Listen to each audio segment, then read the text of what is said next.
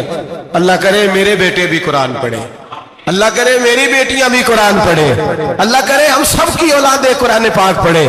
لیکن نا امام اعظم ابو حنیفہ رمضان میں 61 قرآن پاک پڑھتے تھے۔ کتنے؟ 60 ایک، اللہ اکبر۔ ایک قرآن پاک دن میں پڑھتے پورا، ایک رات کو پڑھتے، ایک تراویح میں پڑھتے۔ 61 قرآن پاک امام صاحب پڑھتے۔ آپ فرماتے میں نے چھوڑ دیے ہیں سارے وظیفے، میں صرف رسول اللہ کا قرآن پڑھتا ہوں۔ رمضان سارا قرآن پاک، سارا رمضان۔ اب تو عادت ہی نہیں رہی ہمیں قرآن پاک۔ اگر لوگ ناراض نہ ہو تو محفل نعت ہوتی ہے تو تلاوتیں کتنی ہوتی ہیں، اور نعتیں ہم نے ذوق ہی نہیں بنایا، ذوق ہی نہیں بنایا ہم نے تلاوت قرآن کا، اس لیے کہ قراء علماء فقراء ان کو ہم تیار ہی نہیں کر رہے، ہم تو ایکٹر پال رہے ہیں جو پیسے لیتے ہیں نعت خوانی کے، معاذ اللہ۔ او میرے بھائی، کیا قرآن میرے نبی کی نعت نہیں؟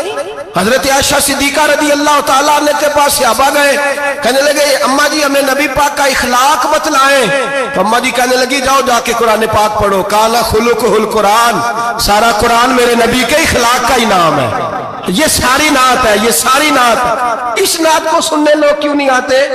اتنا رش میں اپنے نعت میں اتنا تراویح پہ کیوں نہیں ہوتا؟ اور ملت کا جوان یاد رکھے، بوڑھے تراویح پڑھتے ہیں، ضعیف تراویح پڑھتے ہیں، گھٹنوں میں درد ہے تراویح پڑھتے ہیں، بیمار بوڑھے تراویح پڑھتے ہیں، جوان وہاں چوک میں کھڑے۔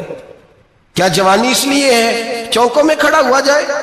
کیا جوانی اس لیے ہے کہ سعودی عرب جانے کے لیے پاسپورٹ بنانا ہو تو 2.5 گھنٹے کھڑا رہے تو؟ شناختی کارڈ کے دفتر تو کھڑا رہے، پروٹیکٹر کے لیے کھڑا رہے، کافروں کے سامنے کاسا لیسی کرنے کے لیے تو کھڑا رہے، تو نوکری پہ جائے تو ساری رات کھڑا رہے، اور تو قرآن کے لیے کھڑا نہیں ہوتا؟ میرے محبوب نے فرمایا من قام ایمانا واحتسابا غفر له ما تقدم من ذنبه، فرمایا جو رمضان المبارک میں اللہ کی رضا کے لیے گناہوں کی معافی کے ارادے سے قیام کرے گا، راتوں کو عبادت کرے گا، اللہ اس کے پچھلے سارے گناہ معاف فرما دے گا۔ نوجوان ارادہ کریں، پروگرام بنائیں کہ انشاءاللہ قرآن پڑھنا بھی ہے، قرآن پڑھوانا بھی ہے، سننا بھی ہے، اور انشاءاللہ بولیے سننا بھی ہے اور پڑھنا بھی ہے اور پڑھانا بھی۔ ہمت کریں، دلیری کریں، آکے کھڑے تو ہو، اللہ توفیق عطا کرے گا۔ پہلی بات یہ کہ روزہ رکھیں، دوسری بات یہ کہ قرآن پاک کی تلاوت کریں، اور روزہ رکھیں تو روزے کے سارے حسن سمیت اسے رکھیں۔ نبی پاک نے فرمایا رمضان غمخاری کا مہینہ ہے، غمخاری کریں۔ ہمارے زمانے میں 2 قسم کی تکلیفیں ہیں، ایک تو غریب آدمی، اس کا حال یہ ہے کہ وہ مانگتے ہی گزارا کرنا چاہتا ہے، اس نے ہاتھ یوں کر لیا ہے تو اب اس کا یوں ہونے کو تیار نہیں۔ ضرورت اگر کسی آدمی کو کسی دروازے پہ لے جاتی ہے تو برا نہیں، لیکن سوال کا اپنے اوپر دروازہ کھول لینا یہ ٹھیک نہیں۔ فاقہ کشی پیدا کریں، حوصلہ پیدا کریں، تھوڑے پہ گزارا کرنا سیکھیں۔ غریبوں کو بھی اجازت نہیں کہ وہ نکل کھڑے ہوں میدان میں مانگنے کے لیے، ٹولیاں نکلتی ہیں رمضان میں، جتھے نکلتے ہیں خیرات کٹھی کرنے والے۔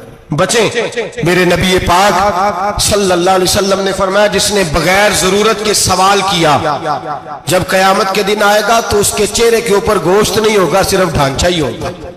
اتنی بھیانک صورت میں آئے، بغیر اشد ضرورت کے سوال نہ کر، کبھی سوال نہ کر۔ اور امیروں سے گزارش ہے کہ رمضان ہمدردی کا مہینہ ہے، ہمدردی کریں تو سامنے والے کی عزت کا بھی خیال کریں۔ یہ بات درست ہے کہ غریب سیاڑا نہیں ہوتا، اس لیے کہ جس کی جیب میں پیسے نہیں ہوتے بھائی اسے عقل بھی نہیں ہوتی، جس کے گھر کار نہیں ہوتی اسے چلانے کا طریقہ، جس کے گھر اوون نہیں ہوتا اسے چلانے کا طریقہ بھی نہیں آتا، جس کے گھر میں چیزیں ہوتی ہیں اسے چلانا بھی آ جاتا ہے، جدے گھر دانے اودے کملے بھی اس کے سیانے ہو جاتے ہیں۔ تو چودھری صاحب، سیٹھ صاحب، نواب صاحب آٹا تقسیم کرتے ہیں، کھڑے ہو کے فوٹو کھچاتے ہیں، فیس بک پہ دیتے ہیں، اور ایک آٹے کا تھیلا اور 10 اخباروں میں فوٹو۔ اللہ سے ڈریں، رمضان ہمدردی کا مہینہ، ہمدردی کا۔ غریب کو دیں تو اس کی عزت کو رسوا نہ کریں، میرے نبی پاک علیہ السلام کے صحابی حضرت عبداللہ ابن عمر رضی اللہ تعالیٰ عنہ ڈھونڈ کے لاتے تھے مسکینوں کو، ڈھونڈ کے، اور جب لاتے تھے تو اپنے دسترخوان پر بٹھا کر اپنے ساتھ افطاری کرایا کرتے، اور پھر فرمایا اللہ تعالیٰ نے لن تنالوا البر حتی تنفقوا مما تحبون، اللہ کے راستے میں وہ چیز دینی ہے جو تمہیں زیادہ پیاری ہو۔ کون سی چیز جو تمہیں؟ میں تھوڑا سا بے باک ہوں، بعض دوستوں کے ساتھ، سب کے ساتھ نہیں۔ ایک دوست مدرسے میں گھی دینے آئے ایک دفعہ، تو وہ والا گھی دے گئے جو سب سے سستا تھا، تو میں نے کہا مجھے دیانتداری سے بچائے، آپ یہی کھاتے ہیں گھر میں؟ کہنے لگے نہیں۔ تو میں نے کہا پھر ہم نے بچے مارنے کے لیے تو نہیں نہ رکھے ہوئے، کیا وہ والا گھی اللہ کے راستے میں پیاری چیز دے رہی ہے نا، اس لیے گلے گلے نوٹ لوگ مسجد کے گلے میں ڈال جاتے ہیں، پھٹے ہوئے ڈال جاتے ہیں، کہتے ہیں جوڑ لیں گے مولوی صاحب۔ اور خدا کے بندے پیاری چیز دینی تھی تو نے، اور تو نے اس کا ترجمہ الٹ کر لیا ہے۔ سمجھ لیں رمضان المبارک میں کسی غریب کی مدد کرنی ہے تو ساتھ اس کی عزت بھی کرنی ہے۔ نبی پاک علیہ السلام کے دروازے پہ جب سے، یہ جملہ ایک ہے لیکن بڑا قیمتی ہے، صحابہ کہتے ہیں جب ہم دروازہ رسول پہ جاتے تھے خیرات بھی ملتی تھی اور عزت بھی ملتی تھی، خود بھیک دیں خود ہی کہیں منگتے کا بھلا ہو، خیرات بھی ملتی تھی اور عزت بھی ملتی تھی۔ نبی پاک ساتھ عزت بھی دیتے تھے، مسکین کو غریب کو دیں اور خیر خائی کریں، جوتے بیچنے والے جوتوں کے ریٹ سستے کریں، کپڑا بیچنے والے کپڑے کا ریٹ، درزی صاحب بھی ریٹ سستا کریں، دکاندار بھی چیزوں کا ریٹ، حکیم صاحب پیسے کم لیں، ڈاکٹر پیسے کم کریں، حکومت نرخوں میں کمی کرے، اور یہ کام اجتماعی طور پہ کریں۔ میرے نبی پاک نے فرمایا رمضان غمخواری کا مہینہ ہے، اس میں غمخواری کرنی ہے، دوسرے کا خیال کریں، احسار کریں، قربانی کریں۔ یہاں ہر چیز کا ریٹ بڑھ جاتا ہے رمضان شریف میں، ہر آدمی کہتا ہے میرا سیزن آ گیا ہے، توجہ بڑھائیں، خیال کریں، غمخواری کا مہینہ ہے۔ اور پھر آپ لوگوں سے یہ بھی گزارش ہے کہ رمضان المبارک کا جب مہینہ آئے تو جس آدمی کے ساتھ نیکی کرنی ہے وقت پہ کریں، کسی غریب کو پیسے دینے ہیں، کپڑے دینے ہیں تو یکم رمضان کو دیں۔ میں اکثر دوستوں سے پوچھتا ہوں، میں کہتا ہوں قاری صاحب نو جوڑا کدو دیندے ہو؟ کہندے ستیویں والے دن۔ میں کہ مینوں لگ گئی سمجھ، تہاڈی سازش ہے کدھرے سواں کے پا نہ لگے، ایویں مولوی چودھری صاحب دے نال دے کپڑے پا لے تے کتنے لکھیا ہے اینوں دینا ہے ستیویں؟ تسی دسو ستیویں والے دن کو درزی سی کے دیندا ہے، انہوں 3 گنا بھی پیسے دئیے تو کہندا جڑے باقی نے انہاں دے نہیں بٹن پہ لگ دے میرے کولوں، کتھوں جوڑا سی کے؟ تو کس دن دیتے ہو قاری صاحب کو؟ کیا مقصد ہے؟ پہننے کے لیے دے رہے ہو یا اس لیے دے رہے ہو کہ نہ پہن سکے؟ تو بھائی آپ جب کسی کو کوئی چیز دیں گے تو کب دیں گے؟ جب وہ استعمال کر سکے۔ غریب کو لوگ فطرانہ دینے جاتے ہیں عید سے 1 دن پہلے، تو کیا کرے گا اس کا؟ وہ نہ تو کپڑے خرید سکا نہ روٹی لا سکا، بلکہ میرے حضرت صاحب فرماتے ہیں رمضان سے پہلے دے دو، رمضان کی نیت کر کے رمضان سے 1-2 دن پہلے دے دو، اللہ رمضان جتنا ثواب ہی عطا فرمائے گا۔ رمضان سے پہلے دو جس کو کچھ ہے دن، قبل از وقت تیاری کرو۔ اور میرے قبلہ صاحب فرمایا کرتے اپنے کپڑے بعد میں، غریب کے بچوں کے کپڑے پہلے، اپنے گھر کی ضروریات بعد میں، غریبوں کی ضروریات، اس لیے کہ اللہ پاک نے ان کا رزق بھی ہمارے گھر بھیج دیا ہے، ہماری ڈیوٹی لگائی ہے کہ تم نے بانٹنا، بانٹنے والے بنو، اور یہ ذہن بنائے کہ پتہ نہیں کس کا حصہ تھا جو اللہ نے میرے گھر بھیجا، یہ ذہن بنا کے بانٹ، اور جس کو دینے جائیں ہاں آپ کو اجازت ہے تھوڑا بہت پتہ کرنے کی، لیکن تھوڑا بہت تفتیش کرنے کی اجازت، بال کی کھال اتارنے کی اجازت۔ میں نے دیکھا ہے لوگ غریبوں کا انٹرویو لیتے ہیں، تیرا تو فلانا کمانے والا نہیں، تیرا تو فلاں بچہ، او بھائی بہت سارے غریب ایسے ہیں، بڑے ہیں جو کمانے کی کوشش کرتے ہیں لیکن ان کا سبب نہیں بنتا۔ ہاں ہے ایسے لوگ جو سعودی عرب چلے گئے ہیں، کہتے ہیں تیرا تو فلاں باہر نہیں گیا، ہے گیا ہے، لیکن سارے سعودی عرب جانے والے بھی مال کمانے کی طاقت نہیں رکھتے، کئی وہاں بھی بیٹھ کے بیچارے قرضوں میں الجھے ہوئے ہیں، وہاں والوں کے ظلم کا شکار ہے، بہت ساری آزمائشوں میں۔ تو تفتیش کرتا ہے۔ میرے امام شافعی کا ایک جملہ اگر آپ کو یاد رہ گیا تو بات بن جائے گی۔ امام شافعی رحمت اللہ، بلکہ حضرت غوث اعظم جیلانی کے پاس وہ بات آپ کو زیادہ فائدہ دے گی۔ حضرت غوث اعظم جیلانی کو ان کا ایک مرید سمجھانے لگ گیا، کہنے لگا حضرت جی آپ سب کو ہی دیتے رہتے ہیں، ہر بندہ مستحق نہیں ہوتا، ذرا ٹٹول کے دیا کریں۔ تو غوث اعظم جیلانی فرمانے لگے بھائی مجھے تو لگتا ہے تو بھی ان چیزوں کا مستحق نہیں تھا جو اللہ نے تجھے عطا کر دی ہے، پہلے تو بتا تو مستحق تھا، تجھے اپنی حیثیت اوقات کا پتہ ہے جو اللہ نے تجھے دے دی ہے؟ طاقت تھی